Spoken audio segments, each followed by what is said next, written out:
What's going on, everyone? Welcome to the May 10th edition of the Ship My Money Show. I'm your host, Adam Scherer. You can follow me on Twitter at ShipMyMoney DFS. And we have a 12-game MLB slate to walk through tonight. We're going to go through game by game, looking at all the best plays from each game, how the stacks look, pitchers look, all of that. But first, give the video a like, comment, subscribe, all that stuff helps out quite a bit. And then we can get into this slate. We have a normal slate today, which is nice after having yesterday's split 3-gamer and the split slates on Wednesday as well. But also, before we get into any of this, a bit of an announcement, personal announcement for me, something that I think will be interesting for everyone watching. Maybe you saw it yesterday. It was initially announced yesterday, but I am partnering with several very successful DFS players to put together a site that is essentially a DFS training site. You'll have access to us. We are still working out specifics of exactly what we're going to offer, but the gist of it is that we will have high-level training videos from Uticow, Nerdy Tenor, Brick 75. I'll be involved as well. I'm obviously not as successful as those guys, which I'm really excited about because I will learn a lot as well. But we'll have high-level training videos from those guys. We will offer access to our private Discord. We'll be around there. We'll have some tools. Generally, we'll have best ball stuff. So it's not going to be your generic, projections, sims site that already exists everywhere else. It's going to be more of, as someone put it on Twitter yesterday, teach a man how to fish as opposed to give the man his fish every single night of every MLB and NBA season. Our goal is to make you better. And one thing that I really like about it too, and the group that we put together, outside of just how successful they all are, is that we're all pretty different. If you are someone that's very math inclined and game theory inclined, that's what Nerdy Tenor does. He's going to be putting out content, videos, about things that are way over my head, but that I'm sure will make me better and can make you better. If you're more intuition based, Yuta's going to be putting out videos about whatever it is he does to be so successful. Brick and I, obviously more math inclined, and kind of in the middle between ball knowing and just pure math. So kind of whatever you're into, however you approach DFS, there's going to be somebody that can make you better and help you out. And it should just be a good community as well. So I'm really excited about that going forward. For now, nothing is live yet, but there is a link in the description below. We're calling it Endgame Syndicate. You can see it in the description. Click the link. You can sign up at the bottom of that page. There's an email sign-up list so that you can get notifications when that site goes live. So I'm really excited about that. That should be coming soon. So that's what I'm going to be doing going forward with those guys. Really excited about it. This show will also be still existing. So you will still be getting your daily content from me, but I will also be involved in that. So really excited about that going forward. I just wanted to make that announcement here before we get into everything. And now we can start talking baseball. We have the Arizona Diamondbacks taking on the Orioles tonight in Baltimore.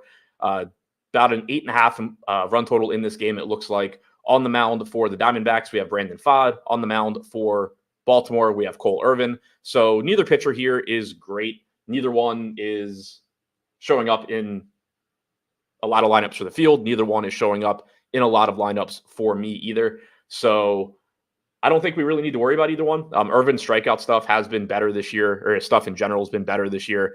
He is coming off of a really strong start his last time out, but on a slate of this size, it's just different than the last few days. I don't think we need to dive too much into getting to Brandon Pfaadt or Cole Irvin. Offensively, again, neither of these guys are terrible either. When you look at 5-man stacks here, neither team is showing up very often. Arizona showing up a bit more than Baltimore.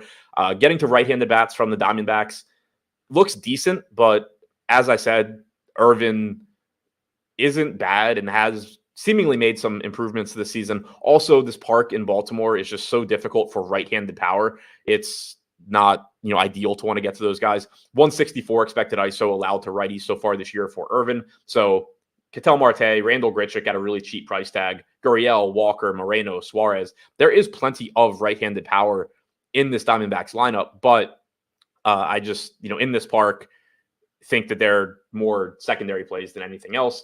On the other side for the Orioles, Brandon Pfaadt, a pretty highly regarded pitching prospect, hasn't been great in the majors so far, does give up some power. Lefties with a 196 expected ISO against him so far this season, 195 since he came up last year. So I personally am interested in the Orioles because they do have so much left-handed power. They're not showing up a lot in the lineups that I built. Maybe that changes between now and lock. Maybe it doesn't. I certainly would like it to. Gunnar Henderson, I think, looks really good. Adley Rutschman, if you can afford him, looks really good. Ryan O'Hearn's been one of the best hitters in baseball this year as far as barrels per plate appearance and just hitting the ball hard. And this park does still play up left-handed home runs. Santander is cheap. He's been struggling at the plate a bit. He's talked about not really being comfortable in his swing right now, but that's also driven his salary down. So I personally have an easier time, I think, making a case for the Orioles bats because of the dimensions of the park. But these two teams do look pretty similar in that they're facing decent enough pitchers. They do have talent. They do have upside, but nothing that really looks like a priority. Next, we have Minnesota taking on the Blue Jays in Toronto. We have on the mound for Minnesota, Joe Ryan, Yusei Kikuchi going for Toronto. Again, neither pitcher projected for much ownership. Neither pitcher is showing up all that much for me. They are two good strikeout pitchers, so if you want to just chase strikeout upside at low ownership, that's perfectly fine. 28% K percentage for Ryan this year, 26.5% for Kikuchi. But again, really big slate. They don't look like priorities, and the bats aren't going to look that great either. Minnesota right now showing up fourth most in five-man stack percentage, but you can see over here that Texas is just running away with it in Coors, and then everybody else is pretty flat. So getting to some Minnesota against Kikuchi, I think, is fine. He does give up some power. The Rogers Center does play up right-handed power as well, which is nice for some of these Minnesota bats. 175 expected ISO allowed, two right-handed hitters by Kikuchi rather, since the start of last season. Ryan Jeffers, a catcher at 4,700, is going to look pretty good. I like Carlos Correa, 4K flat at shortstop. But overall, just another secondary team. And then the same can be said for Toronto. Their main guys have not been hitting the ball well to start the season. Joe Ryan is a good pitcher. Now, the one flaw that Joe Ryan does have is that he does give up power. He doesn't walk a lot of guys. He does strike out a lot of guys, but 1.1 home runs allowed per 9 innings so far this season. You can get to him 4 home runs. Righties, since the start of last season, have a 214 expected ISO against him. Only 128 for lefties. But in this Toronto lineup, you do have Jansen, Springer, Guerrero, Schneider, who's been hitting the ball well from the right side. So decent home run spot to try and grab one or two of these guys, but overall not a high priority stack. Third, we have Atlanta taking on the Mets in New York. So not a great park for hitting, but obviously a very high upside Atlanta offense. Charlie Morton going for the Braves. Jose Quintana is going for the Mets. Morton is getting ownership. He's only $7,900 on DraftKings, which is just a pretty cheap price tag for someone with his skill set. He's getting older, but still has a 22.9% K percentage this year, 3.87 xFIP, and is cheap in a good park for pitching. So far this season, the Mets active roster is in the bottom third of the league in strikeout percentage against right-handed pitching at 19.8%. They also have a 107 WRC plus, so it's not a very good matchup for Morton, but again, it is a good park. He looks like a pretty good value play. He showed up in about 14% of the lineups I built and fields at about 23%. So I think he's going a little bit over-owned, but still looks solid. Quintana, really, really difficult to make any sort of a case for him. Offensively, right-handed bats against Quintana are going to look decent from Atlanta just because of how good they are. Quintana doesn't give up a lot of power. Only a 135 expected ISO to righties since the start of last year, 235 to lefties, but certainly not going to be afraid to get to these Atlanta bats if I can afford them. Ronald Acuna off to a slow start this year from a power standpoint, DFS standpoint. But it's still Ronald Acuna. He's probably going to figure it out sooner than later. Ozzie Albies, Austin Riley, Travis d'Arnaud. Like, there's a lot of right-handed power in this lineup. Not to take anything away from Michael Harris or Matt Olson. You can obviously play those guys too. But you're really just betting on the talent here for Atlanta against a pitcher that doesn't miss a lot of bats. So, 6K Johan Rojas. I still end up paying for it. But, you're kind of just betting on the Braves' talent over Quintana's ability to limit damage. The case for the Mets would, I think, just be that Morton is getting 25% ownership, and he's good, but not great. On a 12-game slate, though, that does carry a little bit less weight for me just because it's so easy to make very low-owned lineups on a 12-game slate that look good without caring too much about stacking against a 20 or 25% owned pitcher. That said, Brandon Nimmo, Francisco Lindor, you're not doing anything wrong getting to those guys. JD Martinez is reasonably priced as well. Next, we have the Philadelphia Phillies going into Miami. So park downgrade for them offensively. Ranger Suarez on the mound for the Phillies at $10,300. Trevor Rogers is going for the Marlins. Really good matchup for Suarez, and he has been picking up strikeouts as well. He's been excellent this year. 26.9% K percentage, 3.5% walk percentage, so a 23.4% K minus BB percentage, which is fantastic. 2.61 xFIP, good park, good matchup. He's pulling 12% ownership at this elevated price tag. Showed up in 9% of the lineups I built. So it looks like a good option, but also an expensive option that isn't a priority in the sense that you're building your lineups around this guy. But if you can get to him, he still looks like a pretty good play at this salary. Trevor Rogers, much less appealing against Philly at $6,900. I would expect to mostly be getting the Philadelphia bats in this game. Speaking of Johan Rojas, the actual one, $2,700, he's showing up the most here for me. Now, you can kind of take that with a grain of salt on these early shows. To some extent, that's just a placeholder value piece. We're going to get confirmed lineups, obviously, later in the day where we get value opening up that isn't projected right now, but he is cheap. Same can be said for Sosa here at the top. The actual bats that you're going to be more excited about, JT Realmuto, Bryce Harper, Kyle Schwarber, Alec Boehm, Whit Merrifield, if he's in the lineup at a really cheap price tag. But overall, just looks like a solid enough spot to get to. Again, not a great park, but decent matchup against Rogers. Good offense overall. So far this season, Rogers, or since the start of last season, rather, he was hurt for most of the year, but a 186 expected ISO to righties, 174 to lefties. This year, 164 to righties, 235 to lefties. So I do want to highlight that. Again, not in the sense that you should be saying, oh, I don't want to play Philadelphia righties, but lefties have done damage against him. And Bryce Harper and Kyle Schwarber both hit left-handed pitching extremely well. So I wouldn't be shying away from those guys just because they're facing a left-handed pitcher. Next, we have the Nats taking on the Boston Red Sox in Fenway Park. So another good park for offense. The Red Sox with a much higher implied run total because they have Tanner Houck on the mound and Patrick Corbin is going for the Nats. So we get a nice spot for the Red Sox offense, right-handed power in particular.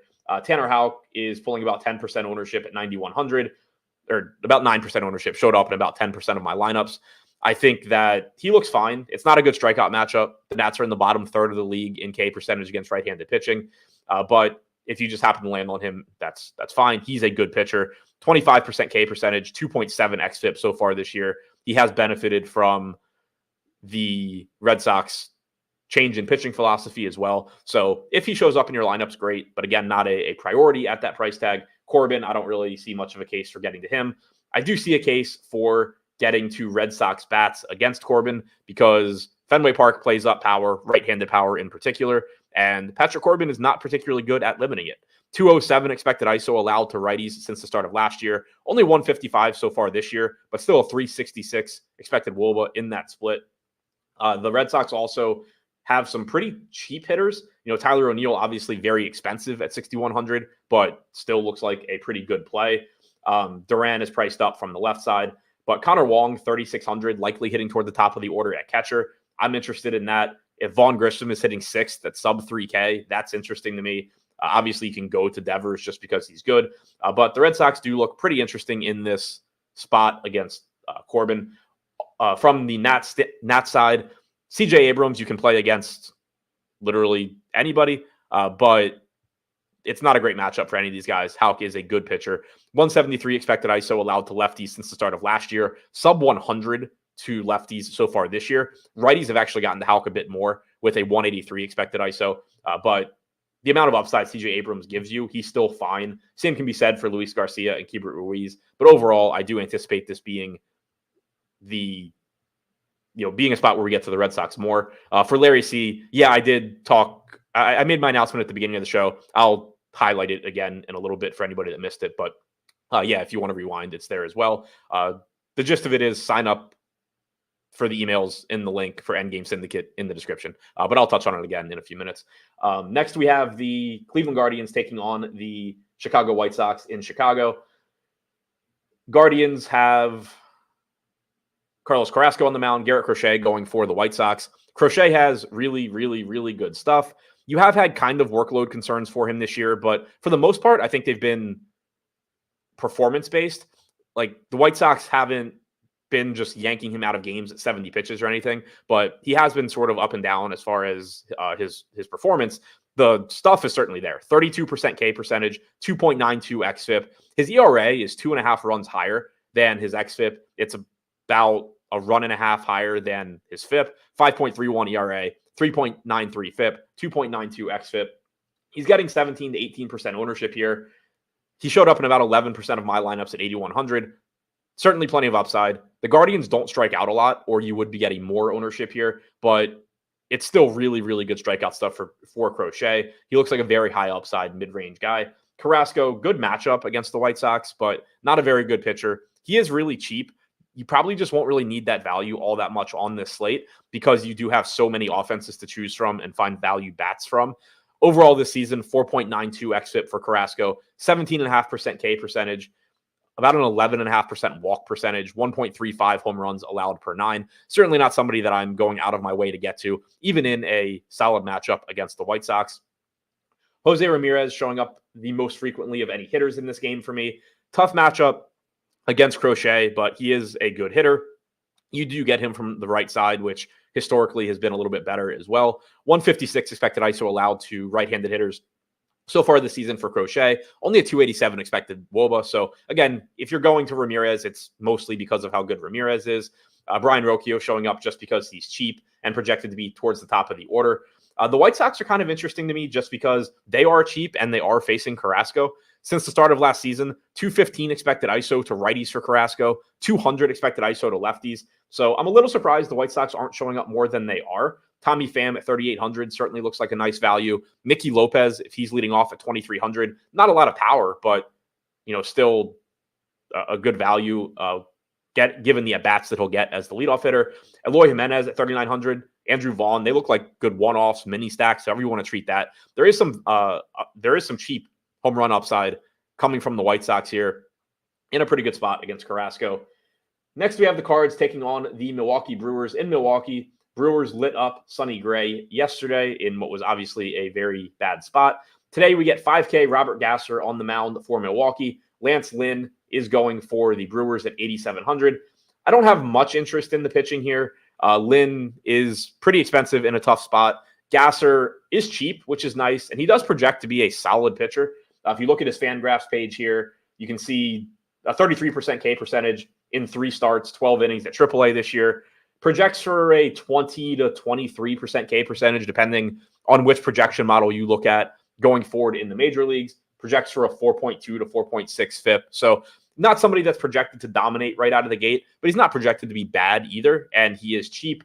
But it kind of just goes back to, I don't think we're going to need to punt SP2 all that often on this slate. So he's showing up with about 5% ownership, showed up in about 10% of the lineups I built. So I do think he's going a little bit under-owned, but nothing too crazy. You can use him, I think, if you need to pay down for an SP2. Offensively, you do potentially get some value at the top of the lineup for the Cards with a 2K Jose Fairman if he's in there. Goldschmidt hasn't been able to hit at all this year. His price tag's coming down. If Herrera's in the lineup, I do have some interest in that going up against Gasser. You do also have some pinch hit risk because Gasser is left-handed. So if Fairman is leading off, he may not finish this game. If Herrera is playing, he may not finish this game. But if he's catching, he probably will. So depends on lineup spot there, but I assume he will be catching since Contreras is injured. Dylan Carlson's really cheap. So you do get a nice value stack potentially with the Cards in a good park for hitting against a pitcher making his major league debut. They are showing up in 5-mans in the middle of the pack. You can make really good teams around them, which makes them look pretty appealing. The Brewers are not showing up nearly as much against Lynn, but I do think that individually they are interesting because Lynn does struggle with power. He is in a park that allows power, and he's facing a team that has a lot of it. 194 expected ISO to righties since the start of last year for Lynn, 223 to lefties. And that the power he's allowed to righties is a pretty big development. 207 this year to righties, 201 to lefties. He's always had issues with left-handed power, but was normally really, really good against righties. Now he's just turned into somebody that gets strikeouts, but also makes mistakes to both sides of the plate, gives up power to both sides. So getting to William Contreras, getting to Rhys Hoskins, getting to Willy Adames, these are all very high upside plays in addition to Christian Yelich from the left side. Sal Frelick doesn't have a ton of power, but he's cheap. Joey Ortiz, not a lot of power, but he's cheap. I think I personally like the Brewers a little bit more than they're showing up right now. I'm hoping that I end up getting to them a bit on tonight's slate, at least as one-offs and mini stacks because of the power upside that they offer. Now, before we get to the Coors game, where obviously there is a lot to talk about, just to quickly recap for anybody that missed the opening of the show and doesn't want to rewind it, there's a link in the description below for Endgame Syndicate. That is the new site that I am launching along with Uticow, Brick75, Nerdy Tenor. It's going to be essentially a DFS training site where we offer high-level strategy videos from all of us. We all obviously approach the game differently. We all have our different strengths, so should resonate with pretty much everybody, regardless of how you play. We also will have a private Discord. We'll have some tools that we're putting out, still finalizing exactly what we're going to do. But the gist of it is Uticow, Nerdy Tenor, Brick75, and myself doing essentially DFS training in the form of video content, private Discord. We'll be around talking in there. We also plan on doing a monthly roundtable, a live Q&A for our subscribers where we're all there to answer your questions and talk DFS strategy with you. So that's the gist of that. Sign up, click the link in the description, sign up for the email list, and you'll get a notification when that site goes live with more details. So that was the announcement that I made at the beginning of the show to recap that. Now we can move on to Coors Field, where the Texas Rangers are facing the Rockies, and the Rangers are getting a lot of ownership, and they should. They are showing up far and away as the top stack for me in the lineups that I built. Showed up 19% of the time in the form of 5-mans, showed up 30% of the time in the form of all stacks. So they look like a clear priority here. Obviously, Coors Field has been disappointing for a lot of this season, but part of that is because the Rockies play there. So 50% of the team in whatever Coors game can't hit.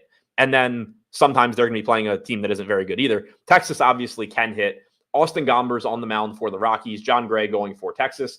We can start with what has also become a tradition lately, chalk pitching in Coors. John Gray showing up in 26% of the field's projected lineups, only showed up in about 13% of the lineups that I built. So he does look like a good value here given the matchup with the Rockies at 7,200, but not showing up as often for me. I do think he's going a little bit over-owned, but he's been solid this year, striking out 25.5% of hitters, 3.51 xFIP. The Rockies cannot hit. He's a good play. I think it really, how much you get to probably will depend on what you're doing elsewhere in your lineups. If you're playing popular offenses, maybe you pivot to some lower-owned SP2s than Gray. If you're playing contrarian offenses, there's no reason to not be getting to John Gray here. Offensively, these guys are just going to look great. 10 to 15% ownership projected for the Rangers right now, and I think that is low. You can see over here that Corey Seager showed up 24% of the lineups I built. Marcus Semien showed up in 23%.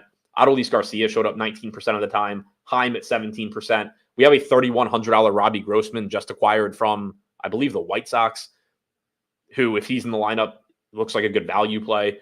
It's a very good spot for Texas. Obviously, that goes without saying. In Coors Field, it is the first game of the series, so you do get that potential drop off where they're adjusting. But 193 expected ISO allowed to righties by Gomber since the start of last year, 244 to lefties. So again, don't sleep on Corey Seager, don't sleep on Nathaniel Lowe. You don't need to be shying away from the lefties in this lineup, but the righties look good as well. On the other side for Colorado, it's pretty much the same as it is most slates, where they're still in Coors Field, so that is appealing. They're facing a 25% owned pitcher, so that is appealing. They can't hit for shit, so that is not appealing. Ryan McMahon's pretty expensive, but he is their best hitter at 5,200. Blackman, a cheap Bouchard at 3,200. Tovar, Diaz. If you want to stack them, you do get the sort of double benefit of them being low owned on their own and also going up against a pretty popular pitcher in tournaments. So there is that benefit, but they don't look like a particularly high probability stack, mostly because they just aren't very good. And they do have the mediocre matchup against Gray. Also worth noting probably that, not in a narrative standpoint, but John Gray is familiar with pitching in Coors Field, obviously did it for a long time. Fastball slider guy, which are two pitches that do play better in Coors Field than other pitches, it doesn't make you immune to the other issues with pitching in Coors Field of the elevated batting average on balls in play and the altitude and all of that. But they do play better than some other pitches. And obviously he's familiar with the ballpark, the mound in general. So I would guess a little bit less likely to be terrible than if you just, random pitchers going into Coors. But he is still pitching in Coors, so you do still get that ceiling for the Rockies. Kansas City taking on the Angels in Anaheim. Good park for offense. Left-handed power in particular plays up here. Griffin Canning, 5,600 on the mound for the Angels. Alec Marsh going for the Royals. And my God, has Griffin Canning dropped off this year.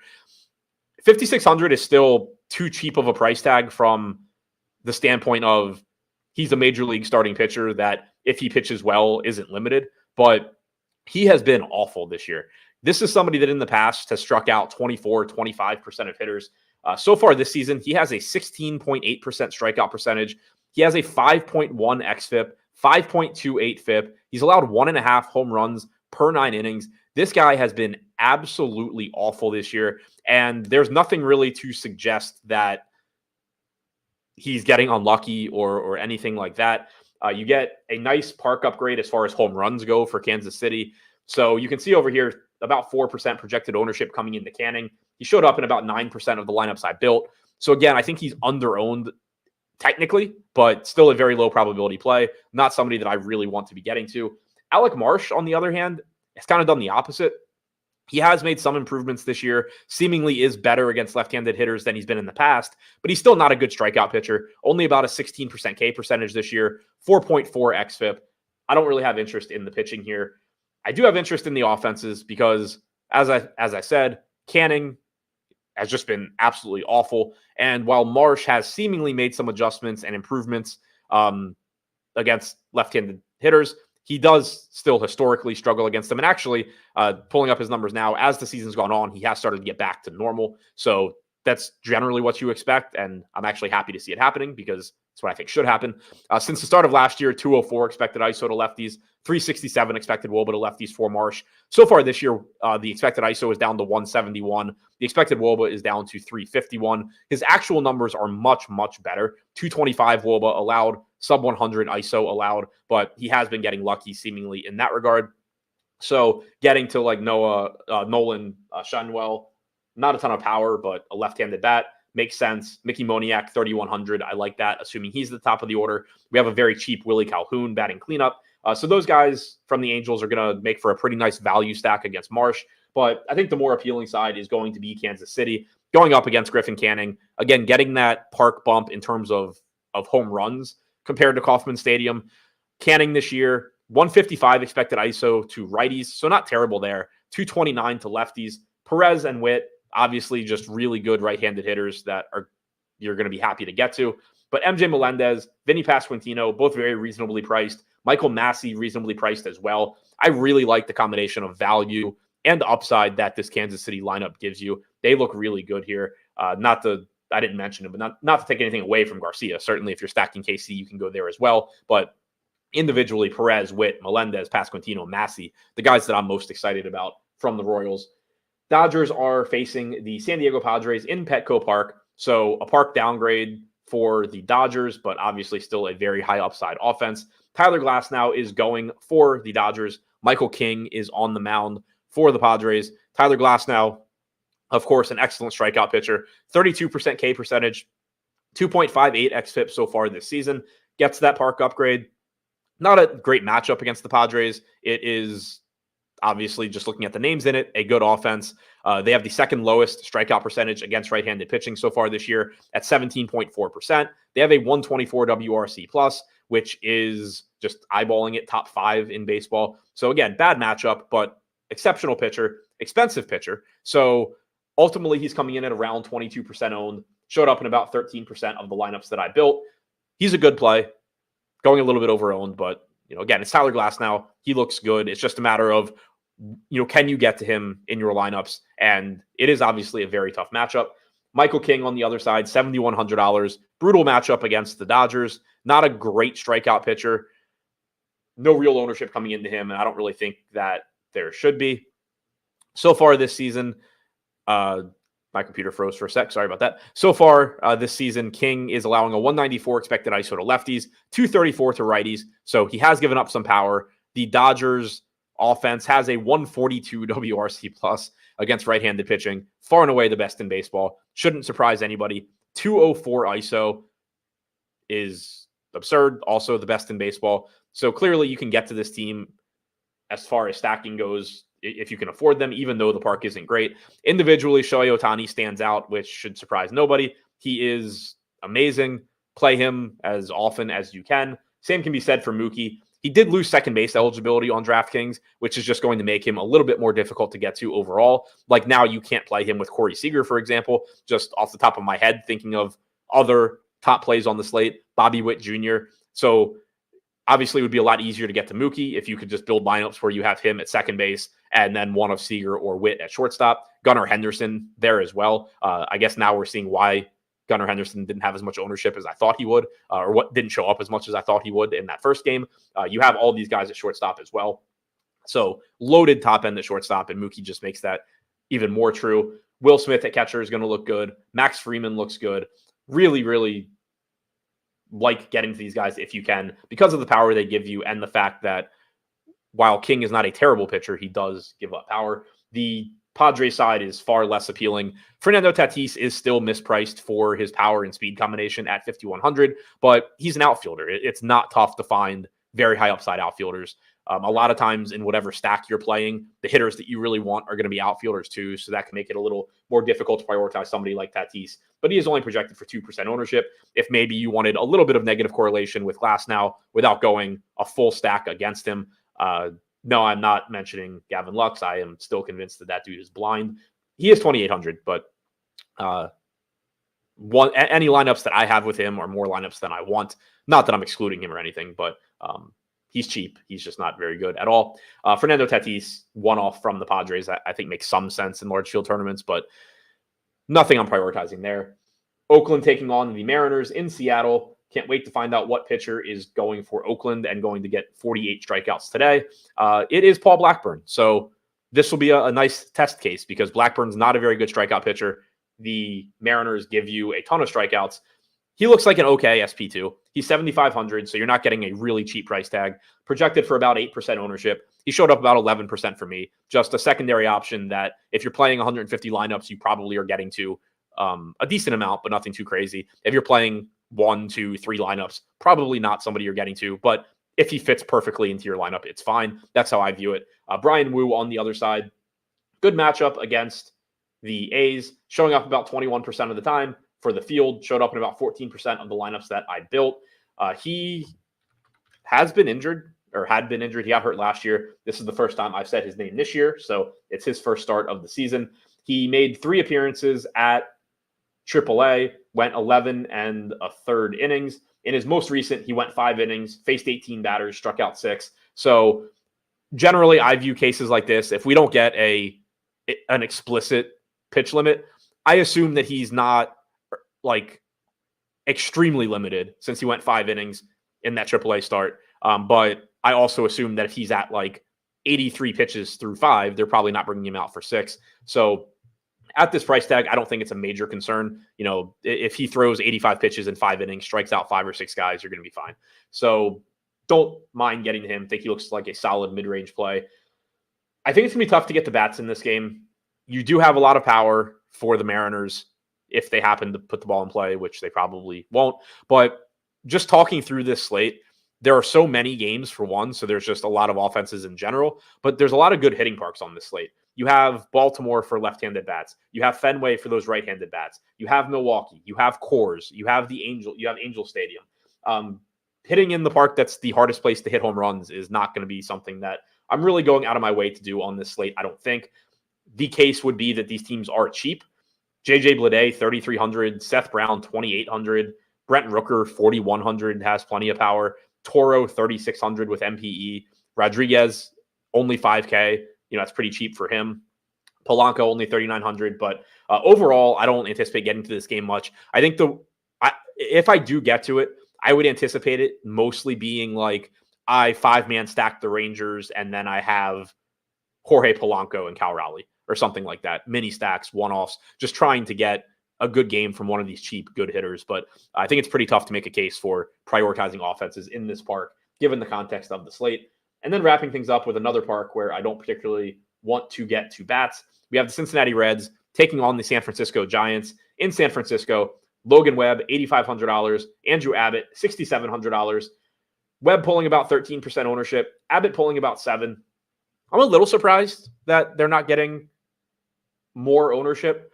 You can see here that both pitchers showed up about 13% of the time for me. So the reason I say, like, I'm a little surprised Webb isn't getting more ownership, even though it's almost identical to where he showed up for me, is that most pitchers that have been showing up 13% of the time for me have been showing up like 20, 25% of the time for the field. So I'm a little surprised. I guess I think that, like, the ownership for some of those other pitchers, like Charlie Morton, for example, should be a little bit lower, and Logan Webb's field ownership should be a little bit higher. But one way or the other, I think it's a pretty good spot for Webb. Good pitcher's park. Good pitcher overall. Not a great strikeout pitcher. He's only struck out 18% of hitters this season, but 3.24 xFIP. He's always just been very good at preventing runs, and you probably do see that strikeout percentage go up a little bit. Cincinnati so far this year does also have the second highest strikeout percentage in baseball against right-handed pitching. So non-Mariners division, they lead the league in strikeout percentage at 27.8%, 89 WRC plus, and that's with Elly De La Cruz pulling up their WRC plus. He's having a fantastic season, but overall there are strikeouts and not a lot of success so far for hitters in this lineup. Yeah, Todd Pierce, Julio Rodriguez kind of in the Ronald Acuna category so far this year, where, like, I'm going to keep paying for it, but it hasn't been there. And at this point in the season, it is certainly getting concerning. Andrew Abbott, I think, is going under-owned here. 7% ownership, $6,700 price tag in this park. About as good a park upgrade from a run prevention standpoint as you can get for Abbott. San Francisco's active roster since the start of last year, 23.8% K percentage is 8th highest, 91 WRC plus. Abbott against left-handed hitters so far, or since the start of last year, 30.8% K percentage, 23.7% against righties. Only a 317 expected WOBA allowed to righties, 183 expected ISO. So he does give up some power, but this park mitigates that.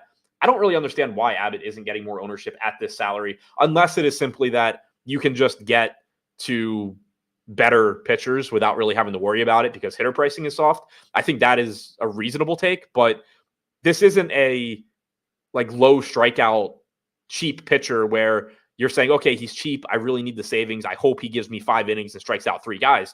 Andrew Abbott can rack up strikeouts. He's a good strikeout pitcher. So far this season overall, he has a 22.4% K percentage. It's a good spot. Somebody in chat, Julian just mentioned it too. Jorge Soler is on the injured list. So, you'll get right-handed bats in this lineup because the Giants do typically platoon, but they're not going to be really good right-handed bats. Most of the bats in this lineup that you're most scared of are left-handed. Conforto, Yastrzemski, you do have Chapman and Estrada from the right side, but no Soler is a big drop as well. I like Andrew Abbott here at this price tag. I think if things hold the way they are right now, I probably get a good amount of him. It'll help me get to the Rangers that I want. It'll help me get to the Dodgers. Maybe I can mix in, the low-owned like Gunnar Henderson or Adley Rutschman that I want from the Orioles. I like Andrew Abbott quite a bit here. I don't anticipate getting to the bats too much. Logan Webb's a really good pitcher. I never really want to get to bats against him. Andrew Abbott is a good enough pitcher. And in this park, I don't really want to get to him. De La Cruz, throw him on that list. 3% ownership for a ridiculously good shortstop. Tons of power upside, tons of stolen base upside. But it's hard to say that he's really under-owned when simply rostering him means that you are not playing Seager, Witt, Henderson, Betts, these other shortstops. So, shortstop has kind of become a weird position where there's not overall, there's not a ton of hitting talent. It's still generally a weak position, but then you just have some of the absolute best players in baseball all loaded at this position at 6K. De La Cruz having a phenomenal year, perfectly fine contrarian play in tournaments, gives you that ceiling, but it's really hard to say, oh yeah, I would play him ahead of any of those other guys, given their matchups and the ballparks that they're playing in. So pretty tough to prioritize any hitting in this game. I like the pitching in general, and I think Abbott's ownership is just low.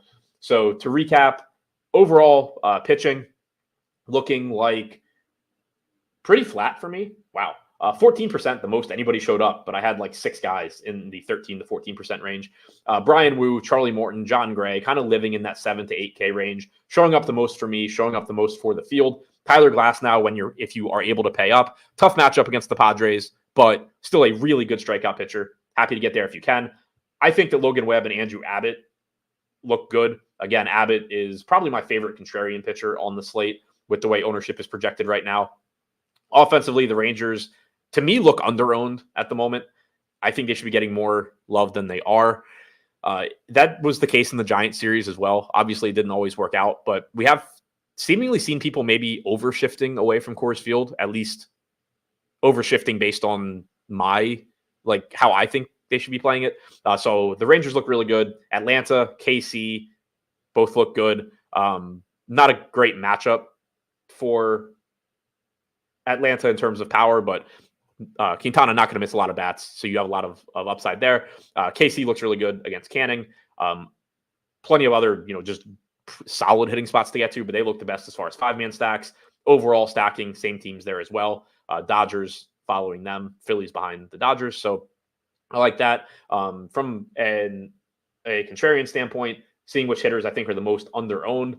Texas, even though they're popular, like right now for me, Seager, Garcia, Semien, Heim showing up as the most underowned hitters, even though they're all projected for 10 to 15% ownership.